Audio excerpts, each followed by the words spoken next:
Do you know that the most useless politician in the South is a former governor, Yeson Wike? Yes, I said it. The most useless human being, most useless politician. And to think that at one point, I had actually believed in this fool. Yes, I really believed in him. This was the same governor that APC, during one of the elections, frustrated him, ransacked his home, and the totality of Nigerians fought and stood by him. Majority of those who fought for him are now the obedience. This idiot of a former governor deceived himself. I wouldn't say he deceived me, deceived himself, saying that he was fighting for power to come to the South. That line I have faulted, because I don't like the fact that anytime anybody says power should come to the South, then it is the Southwest, forgetting that we have South, South, and Southeast. I regret ever believing that Wike was champion of the South. I had actually placed Wike as our political champion of the South. The way they thought they deceived us. Remember when Tinubu visited Port Harcourt and they pretended as if they were against each other, not knowing that that was all a show. It was merely a contract of how to get Rivers State to be for Tinubu. Wike, to me, is is a confirmed idiot of the South. The biggest idiotic politician that the South has ever produced. And I regret that at one point I'd actually considered him as our political champion. If it were not for Wike, we will not be in this quagmire. We will not be in this political quagmire that we apparently find ourselves. I'm happy that one of the governors of the North told us that even they too, they were surprised how Wike was able to deliver Rivers State to APC. That all they were seeking for in Rivers State was just a mere 25% qualification. But Wike did the magic.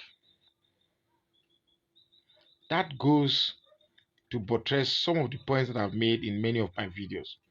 Why is it that our southern politicians are not having this political pride, political arrogance?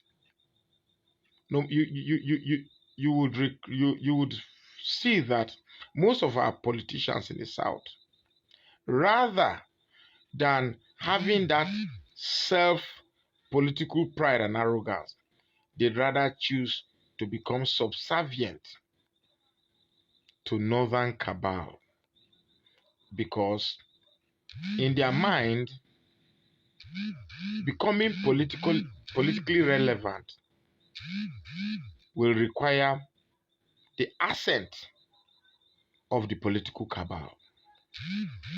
That has always been what has plunged us into this political inferiority as compared to the cabal. And I feel very pained. Wike, you will never see what is good in this life.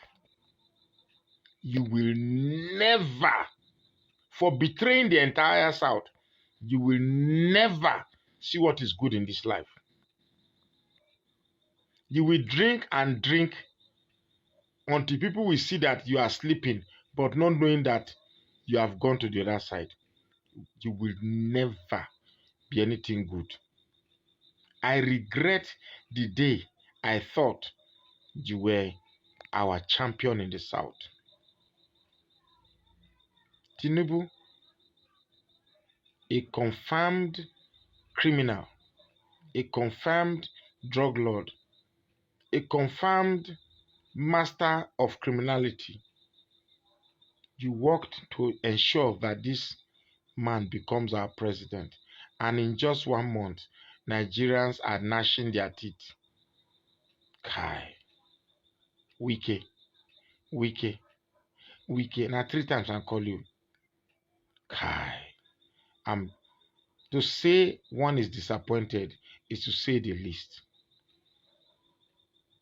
How can we from the South, the very people that are in custody of the asset that makes Nigeria what it is, the very people that feeds Nigeria, become so wired to deliberately put themselves in a subservient state? And not just being subservient, we put ourselves in a state where we want to readily leak. We want to readily leak the asses of our northern post-colonial masters. Don't we have pride of our own? Don't we have pride of our own? Our own are to the feed. The North is not even making any attempt to build facilities of production, because why the hell will I produce when we can borrow and make the South? And this does not bother you. Wike, you fuck up big time. Well, I just did this video because I want to draw our attention to the fact that we cannot be the ones feeding this country, yet be the ones that beg for crumbs. My name is Magnus Oraka, and I say please follow this page and share this post now.